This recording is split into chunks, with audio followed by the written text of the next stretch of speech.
ng bayan, maasahan anumang panahon. Magandang araw po sa ating lahat. Narito ang update sa lagay ng panahon ngayong araw ng Martes, May 14, 2024.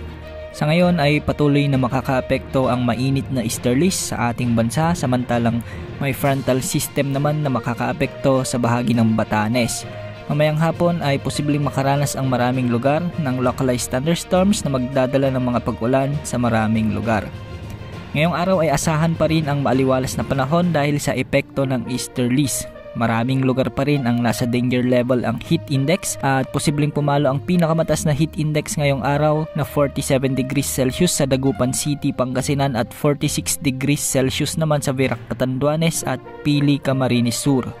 45 degrees Celsius naman sa May Rojas City, Capiz, Tarman Northern Samar, Giwan Eastern Samar at Butuan City, Agusan del Norte.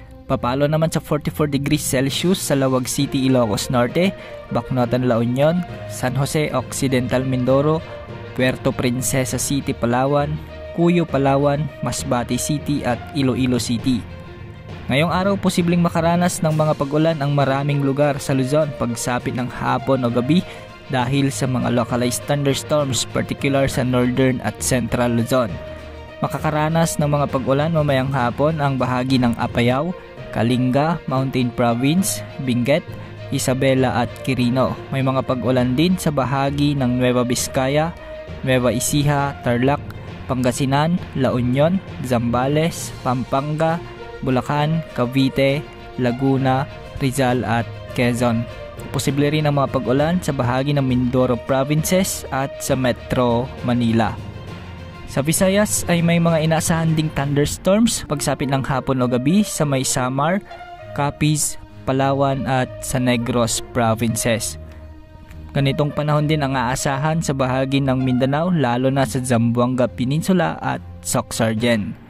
Sa mga susunod na oras ay posible ring makaranas ang mga pag-ulan ang mas marami pang lugar sa bansa dahil sa paggalaw o paglipat ng mga kaulapan na may dalang mga thunderstorms. Sa ngayon ay wala namang nakataas na gale warning sa mga karagatang sakop ng ating bansa kaya malaya ang ating mga mangingisda at may maliliit na bangka na makapamalaot sa ating mga karagatan.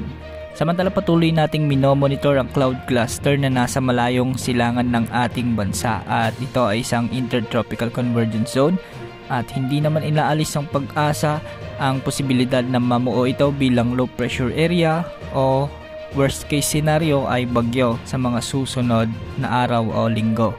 Ayon naman sa latest wind outlook ng Global Forecasting System o ang GFS model, posibleng maging LPA o bagyo ang nasabing cloud cluster sa susunod na linggo at lalakas ngunit hindi naman inaasang lalapit sa ating kalupaan.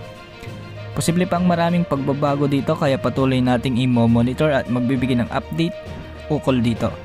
Yan ang update sa lagay ng ating panahon. Ito po ang weather update ng bayan, maaasahan anumang panahon.